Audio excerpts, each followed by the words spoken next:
नागपूर गुन्हे शाखेनं चोरट्यांच्या आंतरराज्य टोळीचा पर्दाफाश केलाय। या कारवाईत पोलिसांनी मध्य प्रदेशातून एका चोरट्याला अटक केली असून त्याचे 4 ते 5 साथीदार फरार आहेत। त्याच्या चौकशीतून मानकापूर आणि कोराडी पोलीस ठाणे हद्दीतील 2 चोरीच्या गुन्ह्यांचाही उलगडा झालाय। मानकापूर आणि कोराडी पोलीस ठाणे परिसरात गेल्या काही दिवसात चोरीचे 2 गुन्हे दाखल झाले होते। तपासादरम्यान हे दोन्ही गुन्हे एकाच टोळीनं केल्याचं निष्पन्न झालं। ही टोळी रात्रीच्या वेळी बंद घरात चोरी करायची। विशेष म्हणजे चोरी करताना कोणालाही संशय येऊ नये, तसंच हालचालींचा आवाज होऊ नये म्हणून हे चोर अनवाणी पायानं जायचे। सीसीटीव्ही फुटेजच्या आधारे तपास सुरू केल्यानंतर या टोळीचे धागेदोरे मध्य प्रदेशातील धार जिल्ह्यातील गुराडी या गावापर्यंत पोहोचले।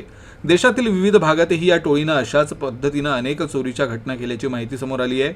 इतर राज्यातील घटनांमधील सीसीटीव्ही फुटेज आणि नागपुरातील फुटेजची तुलना केल्यानंतर शहरातील 2 ठिकाणी झालेल्या चोरीमागे हीच टोळी असल्याचं निष्पन्न झालं।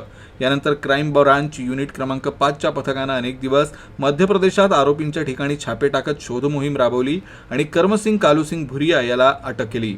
चौकशीत त्यांना आपल्या इतर साथीदारांची नावं येलसिंग पांग्या अलावा, पिंटू इंदरसिंग भुरिया, केविन नगरसिंग भुरिया आणि भाया हुसन मछियार अशी उघड केली असून त्यांचा शोध पोलिसांकडून सुरू आहे।